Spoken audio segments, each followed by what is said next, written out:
something pretty wild. We're packing over 15,000 years of United States history into one fast-paced journey.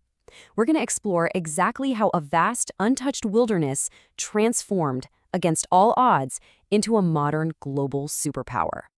Here is our roadmap.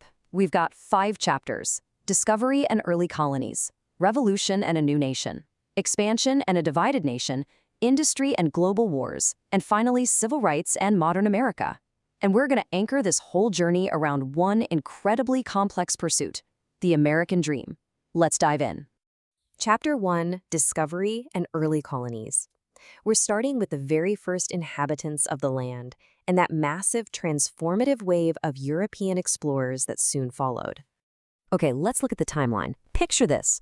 Roughly 15,000 years ago, original hunter-gatherer Native American tribes crossed a land bridge from Asia, living in total harmony with nature for millennia. Fast forward a bit to 1492 and Christopher Columbus lands, right? This literally sparks a massive European rush. You get permanent settlements popping up like Jamestown in 1607, and then the Pilgrims arriving on the Mayflower in 1620, risking absolutely everything for religious freedom and a fresh start. Now, during this early settlement era, the nation experienced some rapid, unprecedented growth. European settlers brought over new foods, livestock, and technology that changed the landscape forever.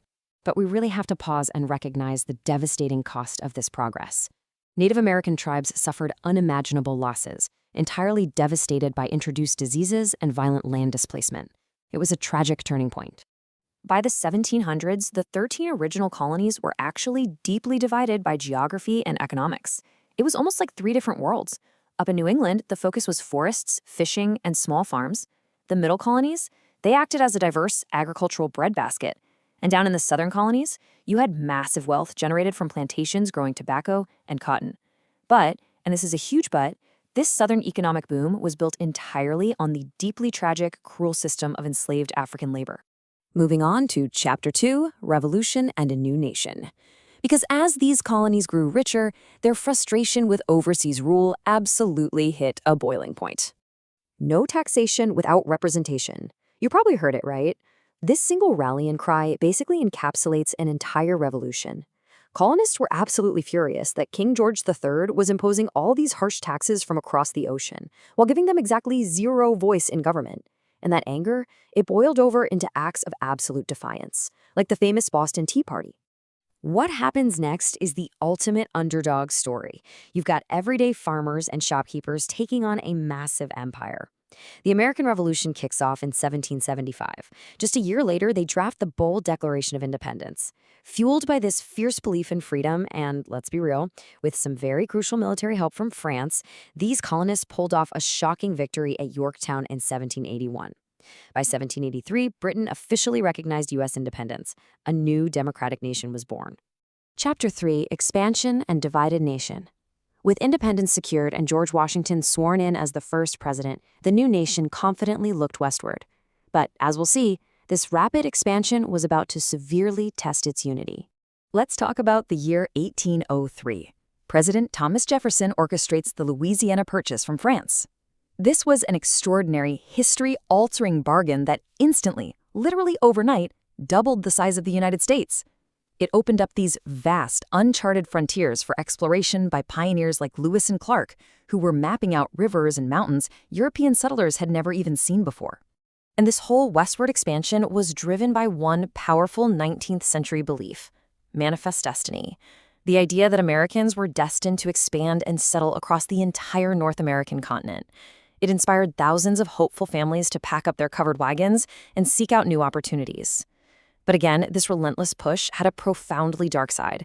It systematically forced Native American tribes off their ancestral lands and onto isolated reservations, forever altering their way of life. Meanwhile, back east, a profound moral and economic divide was splitting this booming country straight down the middle. In the north, things were industrializing, with factories and small farms, and people increasingly viewed slavery as a moral wrong. But the south? Their wealth depended entirely on plantations and brutal enslaved labor. This tension pitted courageous abolitionists, heroes like Harriet Tubman and Frederick Douglass, against a deeply entrenched plantation system. This breaking point ultimately ignited the Civil War in 1861, literally tearing families and the entire nation apart. In 1863, President Lincoln issues the Emancipation Proclamation, and by 1865, the North wins, bringing an end to the dark chapter of slavery with the 13th Amendment. But, and this is absolutely critical, while African Americans found freedom on paper, the late 1800s introduced deeply unfair Jim Crow laws to enforce segregation, proving that the grueling fight for true equality was really just beginning. That brings us to Chapter 4, Industry and Global Wars. Entering the late 1800s, America underwent a sweeping transformation, stepping right onto the global stage. During the Industrial Revolution, the nation shifted from divided farmlands into this bustling, mechanized powerhouse. We're talking massive railroad expansion connecting the coasts and cities exploding with new industries powered by inventions like Edison's electricity and Bell's telephone. Millions of immigrants were arriving through Ellis Island, chasing the American dream. But the reality was often harsh. Unsafe working conditions, tragically highlighted by events like the Triangle Shirtwaist Factory fire, forced everyday workers to rise up and form labor unions just to fight for their fundamental rights. This massive industrial boom propelled America through a wildly volatile 20th century. The nation rapidly expanded its global influence, fighting in the Spanish-American War in 1898 and stepping up in World War I. But this dizzying rise hit a brutal wall in 1929 with the stock market crash, triggering the Great Depression. The country eventually clawed its way back, only to be thrust into World War II after the 1941 attack on Pearl Harbor, ultimately ending the war in 1945 with the terrifying dawn of the atomic age. Let's rewind just a second, though, to look closer at surviving the Great Depression.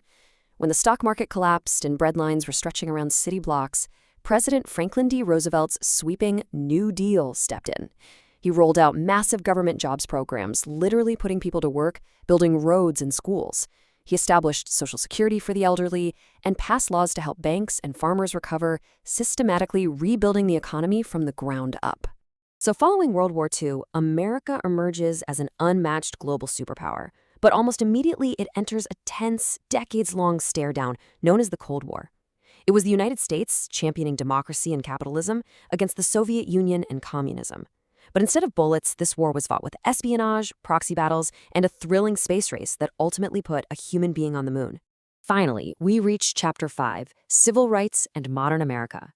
Because while the country was busy securing democracy abroad and landing astronauts on the moon, its own citizens were fighting some historic battles for equality back home.